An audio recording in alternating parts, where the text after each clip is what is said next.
Black Nanny fell in love with her billionaire master's son, but was thrown out to suffer with her baby.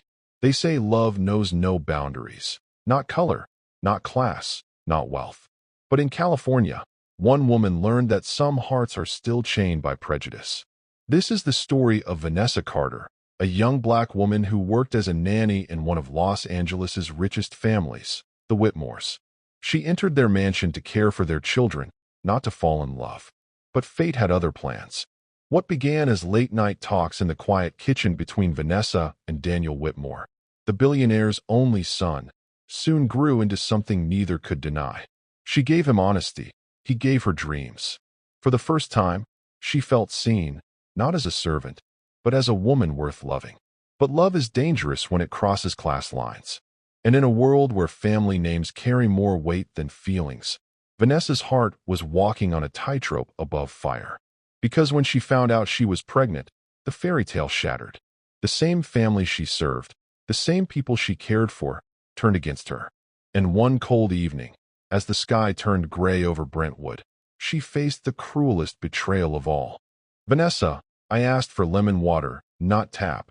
Mrs. Whitmore's voice echoed from the upstairs balcony. "Yes, ma'am," Vanessa replied softly, hurrying up the stairs with her worn sneakers squeaking against the polished floors.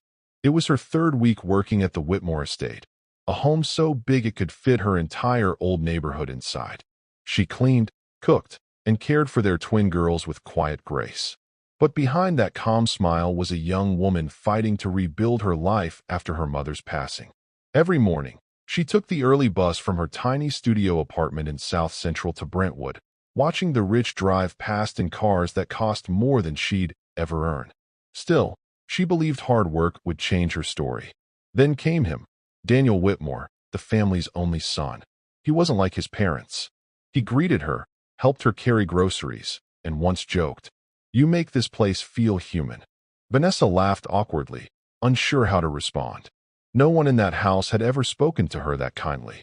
But what began as innocent glances in the hallway would soon turn into something deeper, something forbidden. Because love, in that mansion, was a dangerous secret.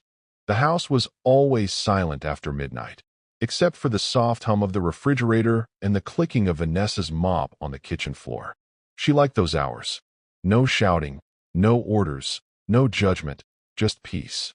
One night, while wiping the counter, she heard a voice behind her. "You don't sleep, do you?" She turned quickly. It was Daniel, barefoot in gray sweatpants, holding a laptop. "Oh, Mr. Whitmore." "Daniel," he interrupted with a grin. "When no one's around, it's just Daniel." From that night on, their conversations became a quiet ritual. He'd sit by the counter, and she'd listen as he spoke about his family's empire, how everything looked perfect but felt empty. And she told him about her dreams, owning a small daycare someday, helping children who couldn't afford fancy schools. He admired her drive. She admired his honesty. Weeks passed. He started staying longer. Their laughter grew louder. And one night, when she accidentally brushed his hand while reaching for a mug, neither of them pulled away. The silence between them felt electric. Dangerous. Because deep down, both knew that if anyone in that mansion saw what was happening, it would destroy them both. Rain poured that night over Los Angeles, soft at first, then heavy, drumming against the wide glass windows of the Whitmore mansion. The storm matched the tension in the air. Daniel had come home early, his face pale, eyes tired. "You okay?" Vanessa asked, noticing the slump in his shoulders as he entered the kitchen. "My father wants me to marry a senator's daughter," he said, his voice low. "A merger disguised as love." Vanessa paused, unsure what to say. "That's how their world works, I guess." "I don't want their world," he whispered. "I want something real." Her heart raced. "Daniel, you shouldn't." But before she could finish, he reached for her hand. "You make me feel human again, Vanessa." That sentence broke every wall she'd built around her. The distance between them disappeared. Their lips met, soft, trembling, dangerous. Outside, thunder cracked, and the lights flickered. Inside, two people who should have never crossed paths found something neither could deny.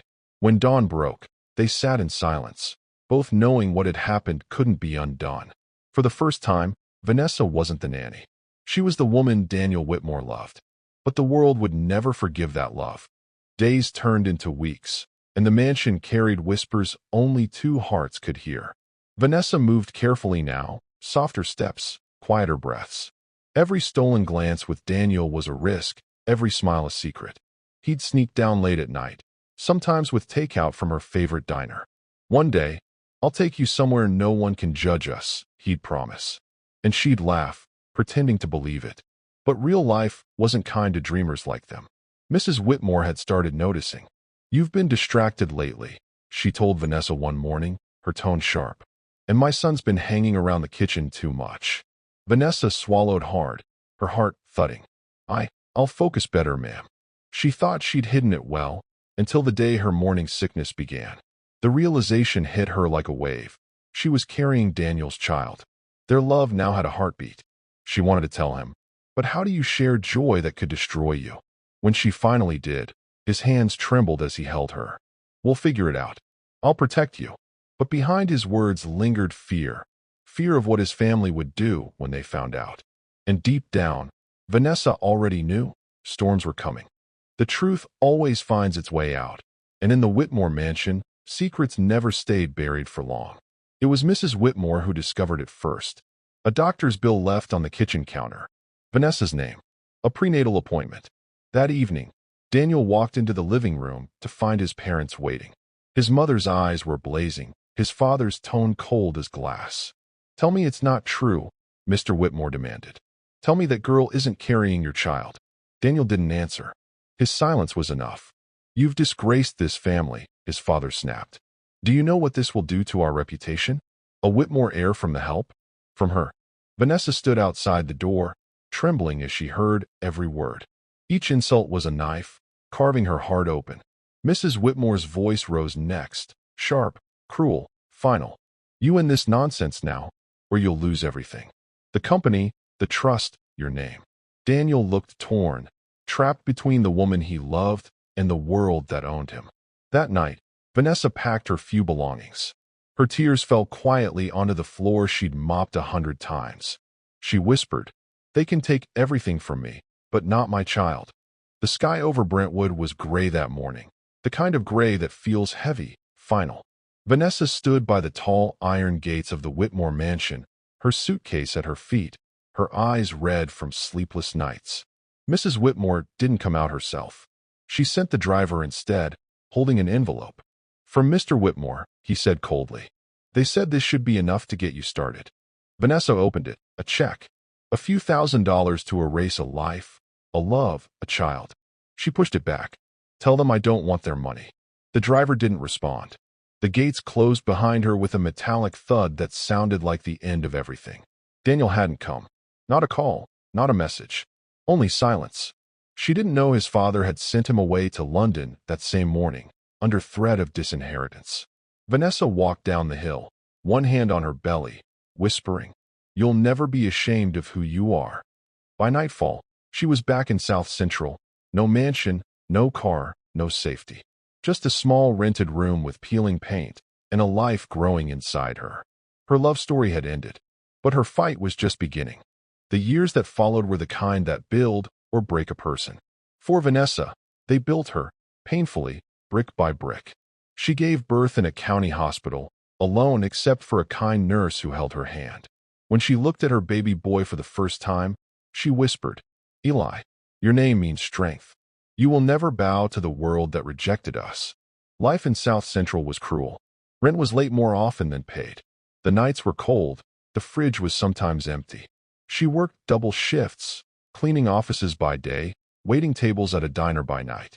Eli grew up watching his mother come home exhausted, but smiling. She'd place her tips on the table and say, "We're blessed, baby. Some people have money. We have each other." Every Sunday, she took him to the park with a sandwich split between them. "Don't ever be ashamed of where you come from," she'd say. "Be proud of who raised you." When Eli started school, she couldn't afford new shoes, so she cleaned his old ones every night until they shone. And every time she tucked him in, she'd whisper, "You're going to change the world, my son." Eli Carter grew up with his mother's words echoing louder than any classroom lecture. "Work hard, stay kind, never forget where you came from." He lived by it. At 15, he was fixing old laptops in the neighborhood for pocket money. By 18, he'd built a small app that helped local stores manage deliveries. Vanessa didn't understand tech, but she understood effort, and her heart swelled every time she saw him working late under the flicker of their single lamp.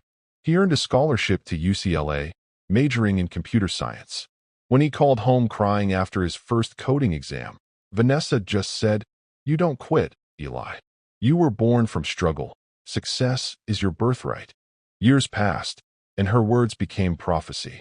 At 26, Eli founded a startup that revolutionized mobile finance for small businesses.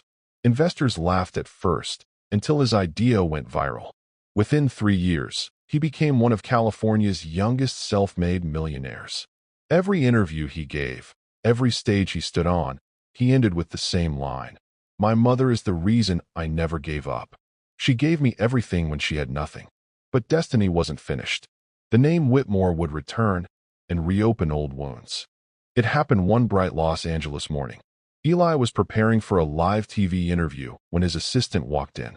"Sir," she said, hesitant, "there's a couple here asking to see you, a Mr. and Mrs. Whitmore." The name froze him. When they entered his office, older now, polished and humbled, Vanessa's past came flooding back. His mother's tears, the nights of hunger, the rejection that shaped them. Mrs. Whitmore spoke first, her voice softer than years ago. "Eli, we didn't know. We were misled. Your father and I want to make things right. You're part of our family." He studied them in silence. "Family," he repeated. "Where were you when my mother was thrown out with nothing but a suitcase and a baby?" Mr. Whitmore shifted uncomfortably. "We regret how things happened. You deserve to carry the Whitmore name." Eli stood, his jaw set. "I already carry a name. My mother's. Carter. That's the name that fed me, taught me, and made me who I am." The room went quiet. They had come for reconciliation, or perhaps reputation. But Eli had already made peace. Still, he had one more surprise for them, one that would leave them speechless. A week later, the Whitmores were invited to a charity gala downtown Los Angeles, hosted by the Carter Foundation. Cameras flashed, reporters swarmed, and the city's elite filled the hall. Vanessa sat near the front, her simple navy dress standing out among diamonds and silk. She had aged gracefully. Lines of strength, not sorrow, etched her face. When Eli walked on stage, applause thundered. He smiled at her first before turning to the audience. "Tonight," he began, "we honor the women who raise greatness in silence. Mothers who fight with faith when the world turns its back." A photo of a young Vanessa appeared on the screen behind him. The nanny uniform, the tired smile, the same eyes filled with love. The crowd fell silent. "This is my mother," Eli continued, his voice trembling. "She was rejected, humiliated, and left with nothing. But she gave me everything: discipline, faith, and heart. She is the reason I stand here today." The audience rose to their feet. Even the Whitmores clapped through tears. Eli walked down from the stage and knelt before her, whispering, "You're my queen, Mom. The world calls me blessed, but I call you the reason." And that night, her tears finally turned to joy. They said she wasn't good enough. They said her color didn't belong in their world. But Vanessa Carter proved that dignity, faith, and love can raise empires. Her son didn't inherit wealth, he inherited resilience. And through hard work, determination, and belief, he turned rejection into redemption. When life tried to bury them, they grew roots in pain and bloomed in success. She raised a billionaire in heart before he ever became one in business. Because greatness isn't born in mansions, it's born in struggle. And the world will never forget the nanny who raised a king. If this story touched your heart, don't forget to like, share, and subscribe for more inspirational true life stories that celebrate love, success, and second chances. And remember, real legacy isn't money. It's the love we leave behind.